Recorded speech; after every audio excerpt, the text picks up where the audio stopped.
Welcome back. Another day, another lawyer reacts.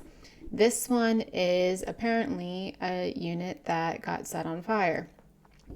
I didn't realize when I started doing landlord-tenant law that I would have so many fire cases, but I've actually dealt with several fire cases.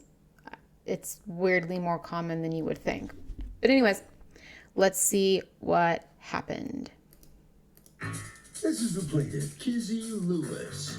She says she rented an apartment from the defendant, and there was a fire in the house, and all her belongings were ruined. The lousy defendant tried to blame her for causing the fire, and refuses to reimburse her for the things she lost, even though the fire department ruled it was an electrical problem. Unbelievable.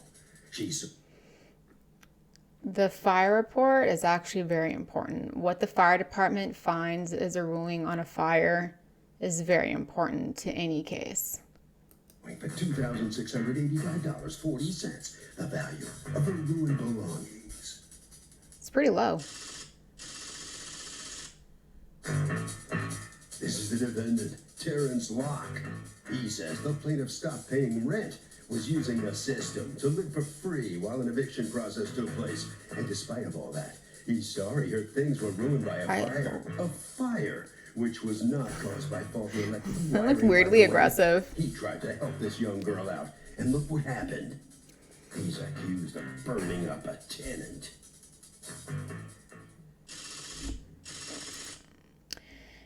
For the fire cases, I've not seen a fire case that it was the fault of the landlord. The fire case could happen due to electrical issues, arson.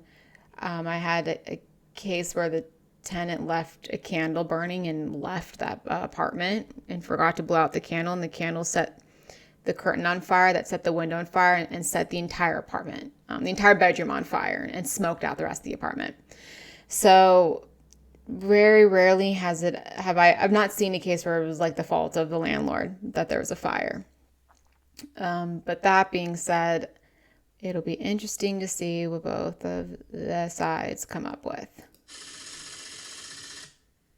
All parties, please raise your right hand. Be seated, come to order, please. What's the emergency? Why are there always commercials? What? This is not necessary. No, it's not terrifying. Litigants have been sworn, Your Honor. Thank you, Douglas. Okay, Kizzy Lewis, you are suing Terrence Locke, your former landlord, for $2,685.40 in your damaged belongings, pain and suffering, and remainder of your security deposit that you want returned to you because it was a fire. Tell me about it. Yes. So I had got a missed call from my sister, and then I got a text saying that. Is this your sister? Yes. Okay. I got a text saying that the house was on fire. Okay, you put that on hold and let's hear from the sister. What did you note? What did you see? We didn't see anything. Me and my nephew was inside because I babysit him basically every day. I just finished making breakfast for him, and then there was a knock on the door. When I opened the door, there was a little boy, and I asked him what the problem. He said the roof was on fire. So I got my nephew out, me and him went out, and then the next door neighbors called the fire department, and I had called my sister to tell her. All right, and then, so you're standing outside watching. Yes. And what do you see? It's crazy. The roof over my sister's house, the part was burning. The fire was getting Like bigger smoke. and bigger. But Smoke. did you see actual Fire. flames, or We you saw couldn't see flames? The flames started to come up, and it started to move over to the next house. Oh, good Lord. So did it catch on fire? That's No, it was crazy. just smoke for the next Okay. house. All right. So the fire department comes, how many fire trucks? I'll say about 2 or 3 And came. and then what did they do? Just They went straight go inside. They nuclear checked. and Yeah, rip they- everything up and They ripped off everything in the room. so Put out a what fire. happens? All of your belongings get burned? Yes. And when do you get there? I got there like, Okay. I doubt all of her belongings got burned.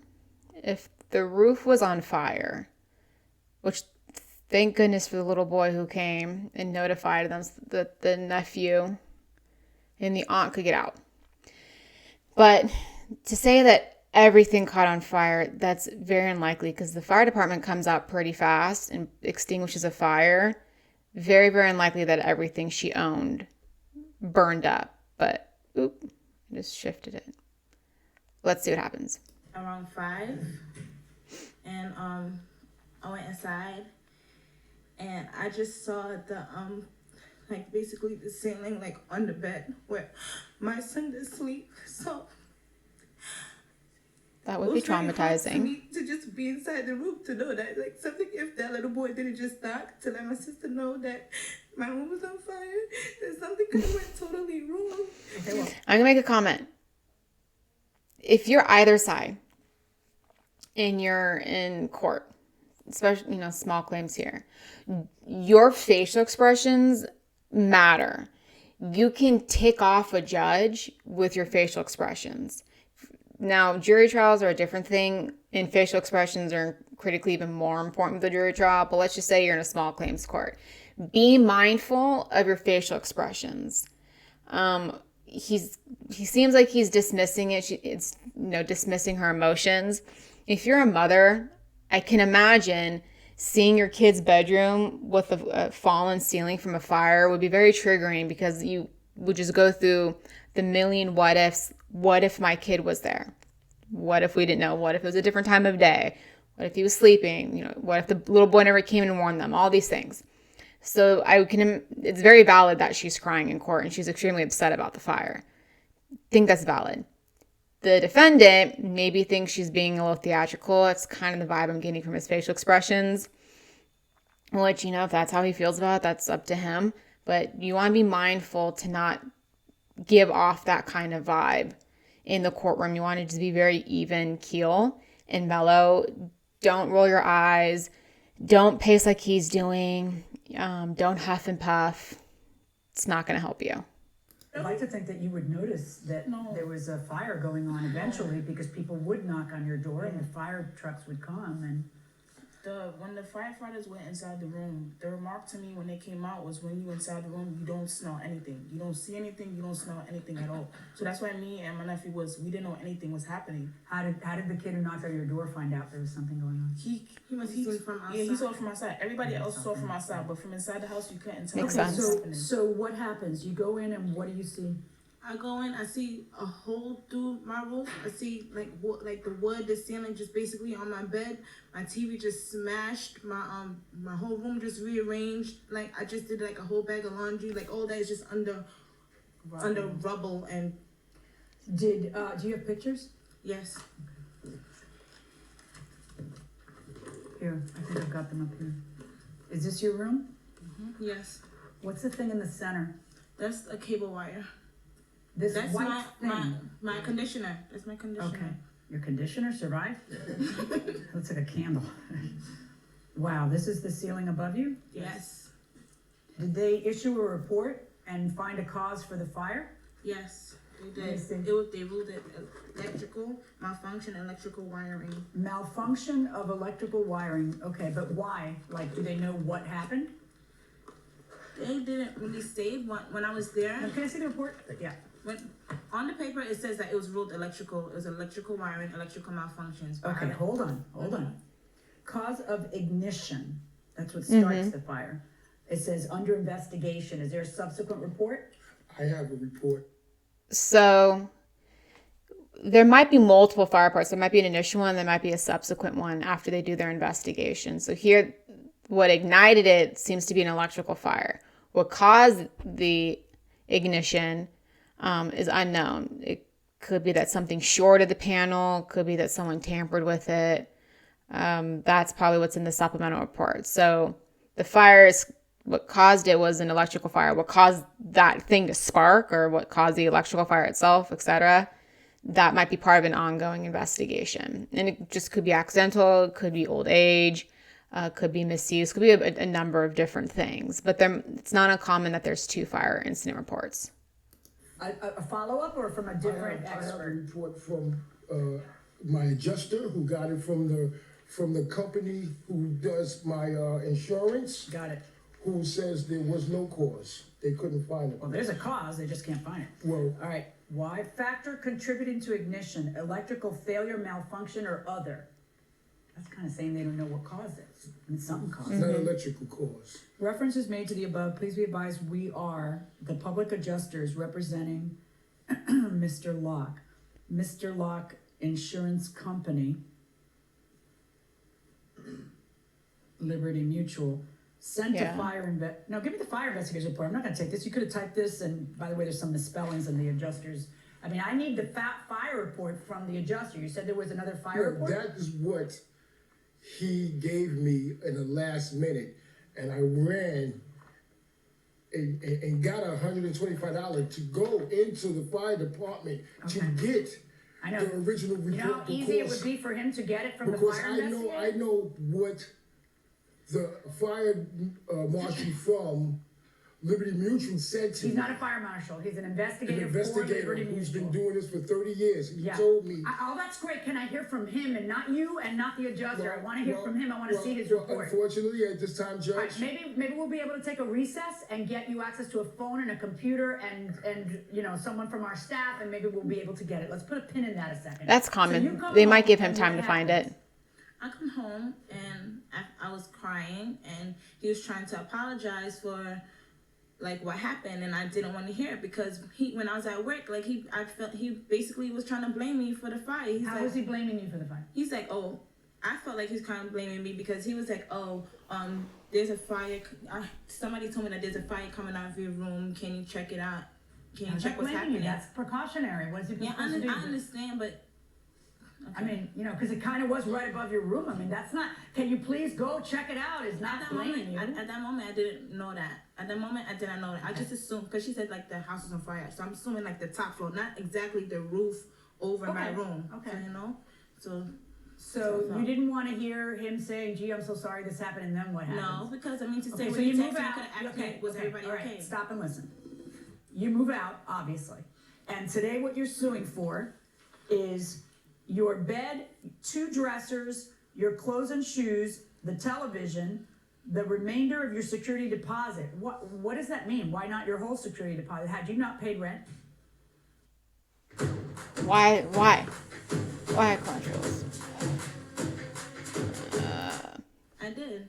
No, I was living on my security deposit. You're not supposed to do that. He told me to keep my money, and then I was gonna live out the security. I was gonna live out my month's security. Well, he.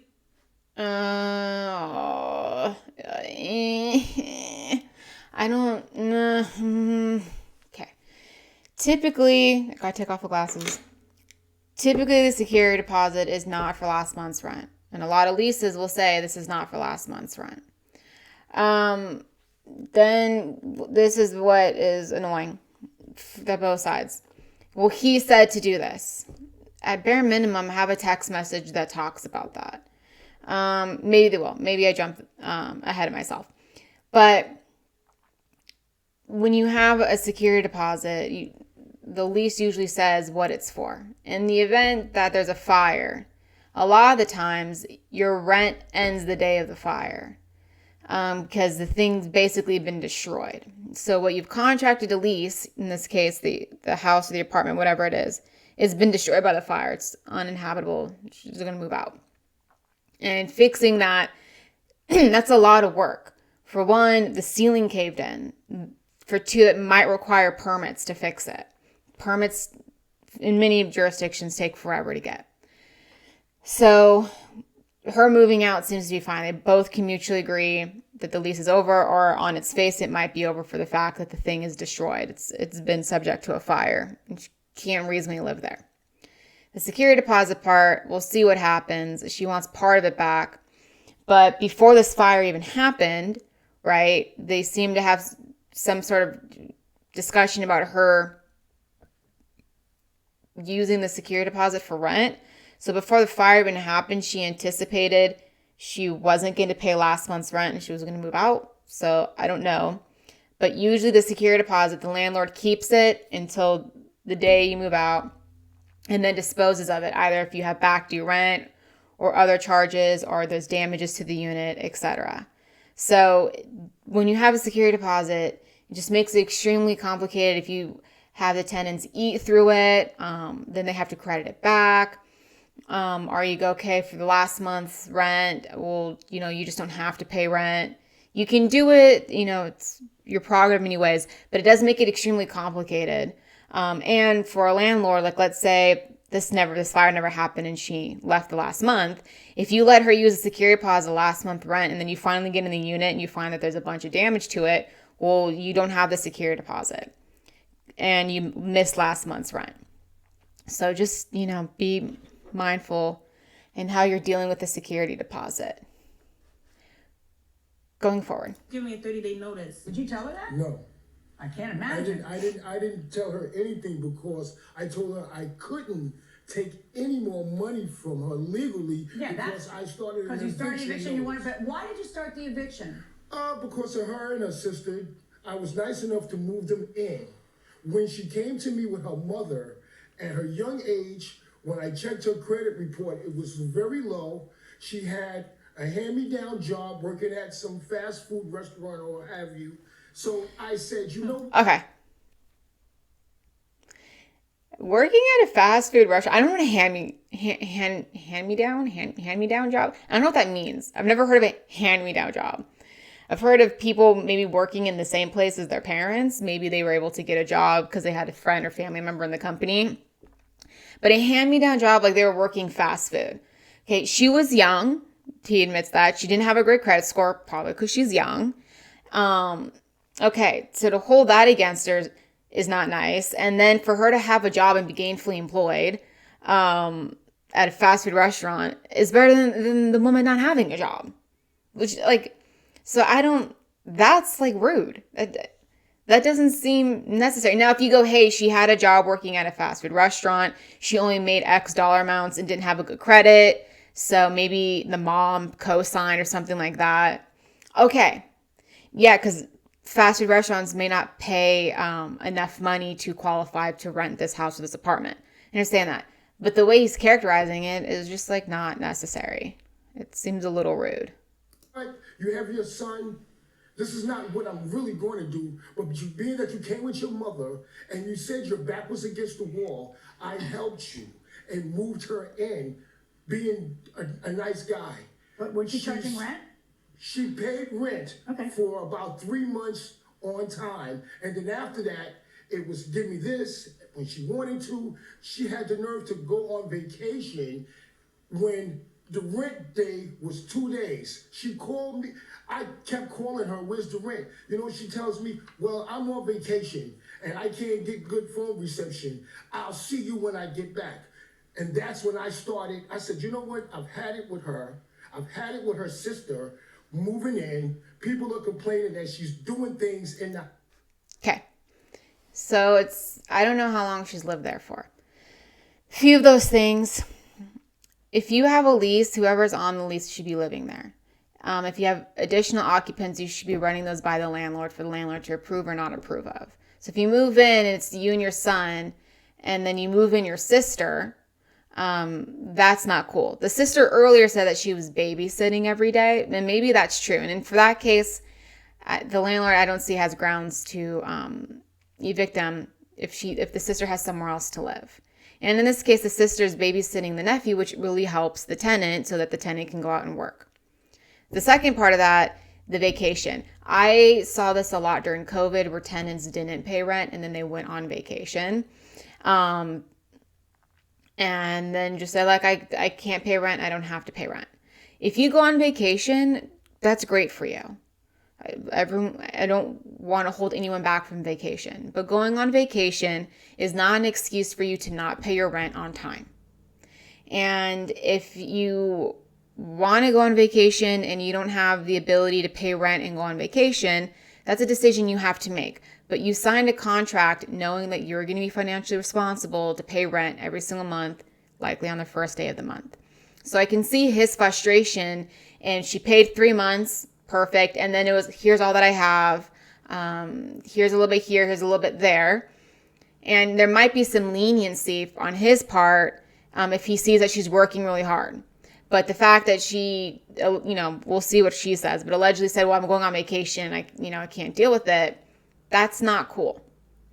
Because again, he could have not allowed her in on metrics. Like you don't have the credit score. So that might have been a criterion. He could have said, for that, I'm not going to lease to you.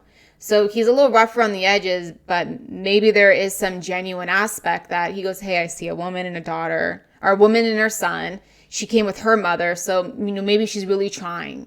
And yeah, she might not have the credit score, but she's making the effort I'll let her move. And that is not something that you should ever take for granted. Even if you don't like his attitude, the way he looks, the way he comes off, that is a sincere effort on the landlord's part. Hey, you don't fit the criteria, but I see that you're trying to make the effort and I will lease to you. And a lot of people take that for granted. And in that sense, I don't appreciate that from any tenant. That being said, we'll see her response to it. But I can see the frustration if she really was paying rent late and sporadically in kind of amounts that she deemed fit. It's like, really, you need to pay the rent. This is the amount of rent. If you don't pay it, you're going to get a notice. And so him trying to cooperate that is his prerogative, but at some point he's going to issue a notice and go, I'm done dealing with that. House. Who? Just the other people that live there. That I don't even Doing want what to in the do. house? One time, she obviously burnt something in the kitchen. Who did? The sister, and she took the fire extinguisher out of the hallway and hid it because it was going off. I came there. You don't mean the fire extinguisher, you mean the fire alarm? The fire that makes the noise. Alarm. Yeah, alarm. I couldn't find it. Pet peeve of mine. Tenants do that all the time. Either they're cooking and the smoke detector goes off, so they don't know how to either shoo it to turn it off, or they don't know how to reset it, or they don't air out the unit, or the batteries die on it, so it beeps until you replace the batteries, and tenants just yank them off the wall. That is incredibly, incredibly annoying. Those things are mandatory almost everywhere, and they're a safety measure for the tenant. And so it's not cool when tenants take those things out, or they don't change the batteries in them, or they deactivate them, because that freaking thing is designed to tell you, hey, danger, there might be a fire somewhere. So if you're a tenant, don't do that. And if the battery is dying, change the battery. But don't yank the thing off the wall. It's so that's annoying. I questioned her about it. She denied it. There were so many other issues because, there's other people in the house. She was moving people's food out the refrigerator. Her sister just, I didn't rent to your sister. I don't even want her there. That's you he's talking about? Okay, so go ahead. All right, It so just once became an she's issue 2 that days I didn't late need to and is deal on with. vacation and hasn't paid the rent, you've had it, so you file the eviction. Exactly. Okay. I'm not nice. So you're proceeding with the eviction, that's when the fire happens? The fire happened, I think, about 2-3 months after that. I got a call. Oh, so did she pay rent any of those months? No. Oh, so how long was she there without paying rent? Okay. So if he filed an eviction, it's likely he didn't collect rent because it would void the eviction notice. So then the eviction, depending on where they're at, which I don't know where they're at, but evictions could take months. So that's what's going on here. So he hasn't collected rent because he says it earlier. I can't collect the rent because I have the eviction. And I think that's what the judge is trying to figure out is what's the situation here with the security deposit. About 3. Is that accurate? No. Okay. No. Do you have proof of the last rent payment that you made? I have a text message. Let me see your phone. Judge, I've always tried to be who I know that I am, a good, honest person, and you can't help people. And I repeatedly. You don't need to lecture. You do not. And even Don't lecture. This is what the case is about. Don't It's a lecture criminal this. case. Don't There's lecture. a fire, and I'm trying to get to the bottom of how the fire happened.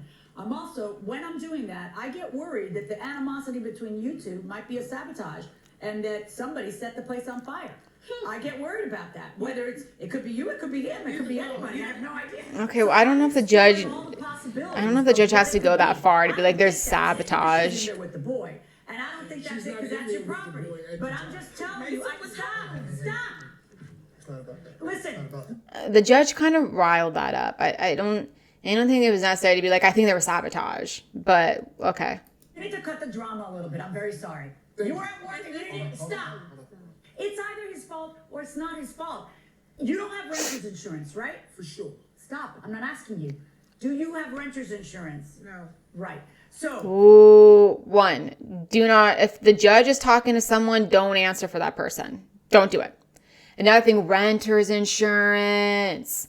This right here is a PSA for renter's insurance. You should get renter's insurance if you are a tenant. Many landlords require it. And there's 2 types of renter's insurance. There's renter's insurance to cover your possessions in the event of something like a fire that gets damaged. And there's liability to landlord insurance in the event that you do something on accident, maybe on purpose. Hopefully no one does anything on purpose. But if you do something in the unit through your own negligence or your own act, then there's insurance to cover that. So the landlord can go to the insurance and go, hey, the tenant did this, and the insurance will tender a claim. So it protects you, the tenant, if your landlord goes after you and says, hey, I have a claim for damages. And then there's, policies for covering your stuff in the event of this fire. She would have just gone to her renter's insurance and said, hey, there's a fire, would have given them a fire report, shown the photos, here's my stuff that was damaged, itemize it, etc. So renter's insurance is incredibly important. Many landlords now require it, and they require both. Renter's insurance for you, the tenant, to protect your stuff, and liability to landlord insurance. So to any tenants watching this, in the event that something happens because of you, and damages the premises, the landlord can go after the insurance. And that would cover you because you probably don't have the money to pay for it. So it's usually $10 a month. You can have some higher policy limits, lower policy limits.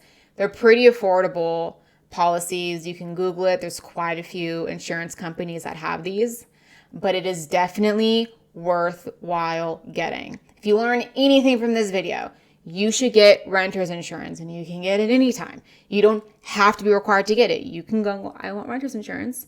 You can call up an insurance agent or Google and do it online, and you can find somebody. You should get renter's insurance. And the fact that she doesn't have it is what's really bumming her out, because her stuff would have been covered. For you to get him to pay for all of your belongings, it has to be his fault. That's what I'm... Correct. That's also another thing. The importance of the fire report, which is what the judge is trying to get at, and why she wanted to see the investigator's report from the insurance, is she's trying to figure out who caused the fire. If the tenant caused the fire, for sure the landlord's not responsible. If the landlord caused the fire, then the landlord might be responsible for the possessions. If they can't, like if some stranger caused the fire, then the landlord's not responsible for it. And the tenant, unfortunately, is going to have to replace their own stuff if they don't have renter's insurance. That's how that works.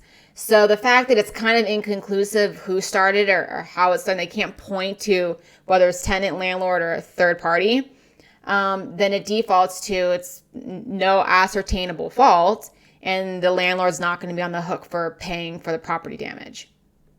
Trying to get to the bottom of what caused Property damage of the tenant. The landlord's going to have to pay for their own building. The landlord's going to have likely insurance to cover fixing the building. He's not going to have coverage for paying for her stuff. the fire. And where's the phone? What are you doing behind me? Waiting for you. I don't like people behind me. Even me? All right. Well, no, all right.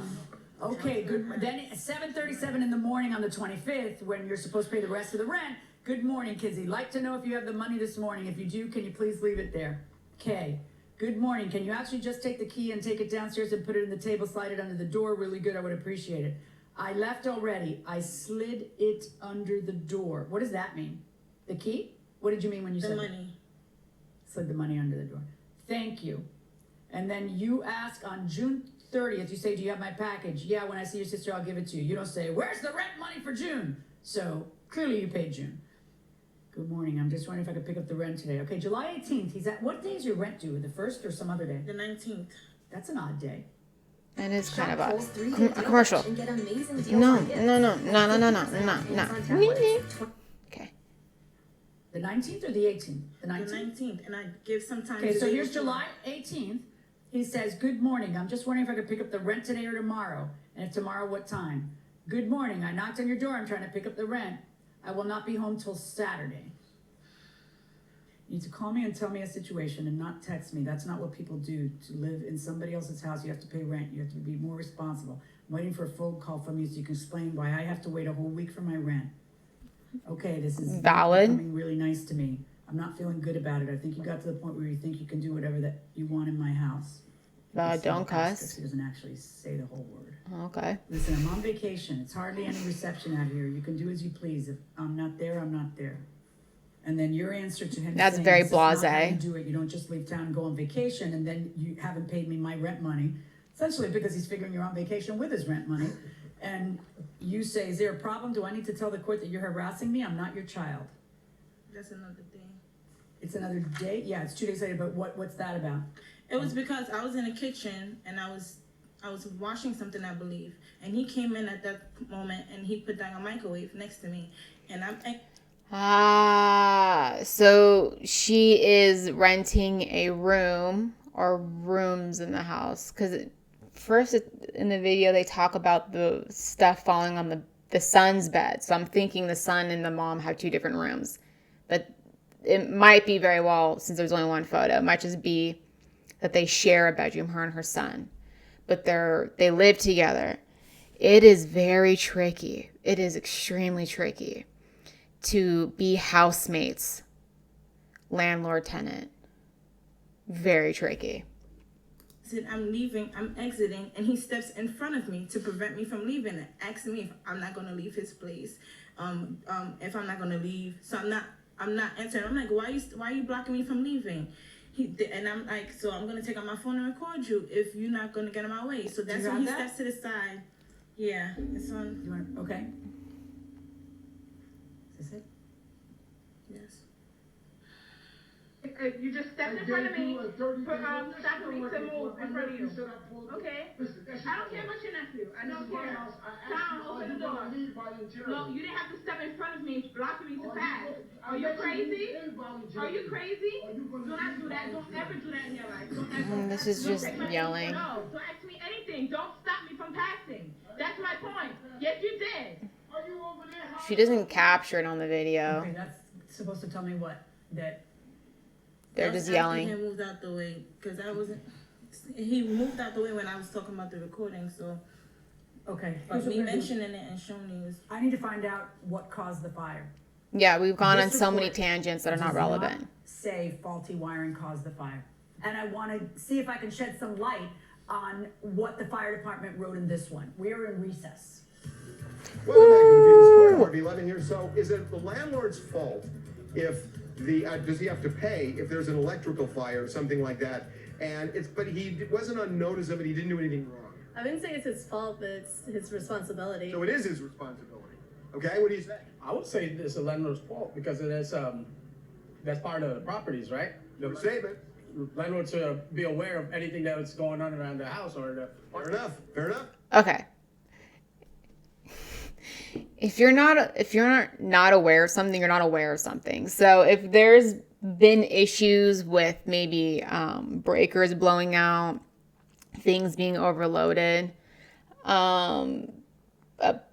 sparks and outlet, like if there's been some sort of notice to him or some sort of inspection of the house that says, hey, there's something wrong with the electrical,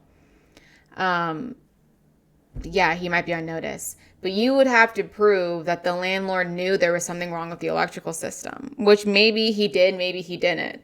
But to say, well, like, you need to know about something, can you imagine all of the things in your life that you have no idea went wrong until they went wrong?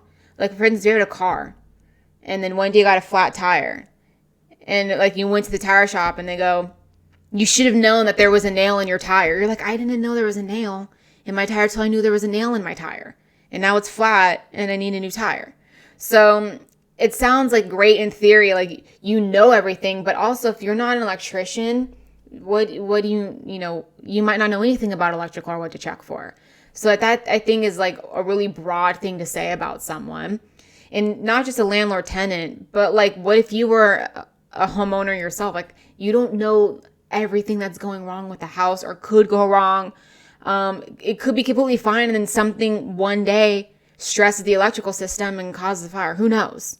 But I think that's very misleading to go, well, you own the property, so you should know everything. Like that, no one knows everything. I wouldn't say it's their fault depending on the situation or case, but it's contingent upon the landlord's responsibility to have compassion for it. Yeah, well, you know what? Compassion isn't really the issue once you end up in court, is the... I don't know what the judge is going to do, but she might have a tough battle here if she can't prove that the landlord knew about something that would have caused this electrical fire, like he was previously on notice.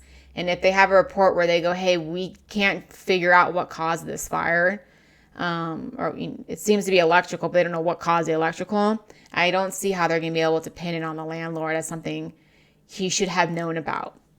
So hence, if if it's not something that he knew about and he failed to address, then it's not going to be on the landlord to pay for her belongings. In the same sense, if he didn't have insurance, it would be on him to have to fix the building, but that doesn't necessarily mean he has to go and pay for her belongings. That is why a lot of people are heavily encouraged to get renter's insurance. Going inside the courtroom. What I have to decide here is one thing and one thing only, okay? And that's, is the fire attributable to him? Which could either be he started it, which of course there's no evidence of, and why would he do that to his own place? Or faulty wiring that he knew was faulty and that he did nothing to repair. Because it's not the case that if there's a fire, the landlord must pay for the tenant's belongings. That's not the law.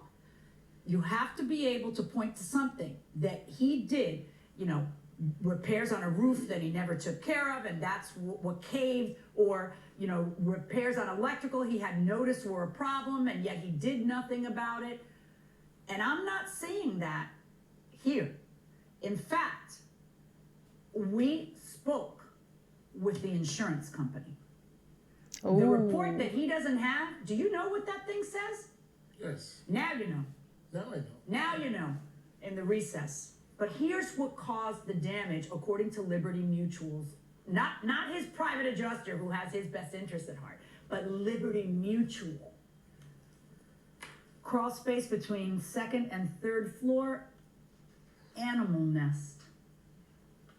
They apparently found burned animal nesting in the insulation and wood.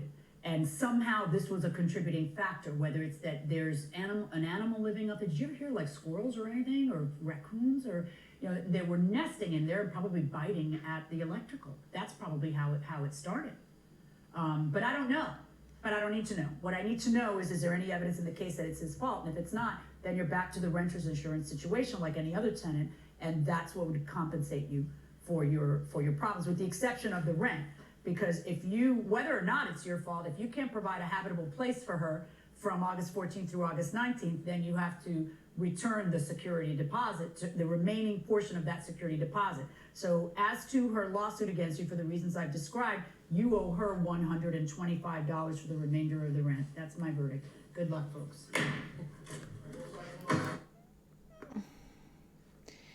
That makes sense. When a unit gets destroyed like that, you typically give the tenant the security deposit back. Again, prior to the fire, if there's any back owed rent, or maybe they already had repairs that were tenant caused that they didn't pay for, so you take it from the security deposit. There's a few things you can deduct from the security deposit. But as far as from the date of the fire after, you can't bill back to the tenant for damages or cleaning and stuff, because the unit was set on fire, was destroyed. That usurps anything that you can go after the tenant for, because it's like the thing is destroyed. So if the tenant had done something potentially wrong to it, maybe dirtied it, or punched a hole in the wall or something, I don't know, likely that's not going to be taken out, because there's a bigger problem here, that the unit was set on fire and destroyed. So I could see where she says, I gave her back $125. Another thing I have to go back on is he talked about an eviction. He's like, I couldn't collect rent because it would void the eviction. I'm thinking the woman was like under eviction for several months. She was not. And he has used several terms wrong in this entire video. So in that case, I, couldn't expect him to necessarily use the term eviction correctly. A lot of people don't use it correctly. There's eviction notices, which is what would trigger you to do something, or if you've already done something, to let you know that you're going to be terminated, or you have so many days until you have to move out because your lease is being terminated, something like that. That's the eviction notice. Then if they don't move out, then you go to court to enforce that notice. So he might have some point given her a notice, but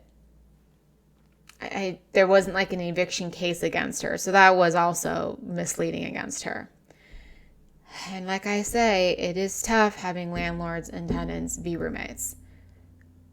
Above all, make sure you get renter's insurance if you're a tenant. Just make sure you get it. And if you're a landlord, require that in your lease.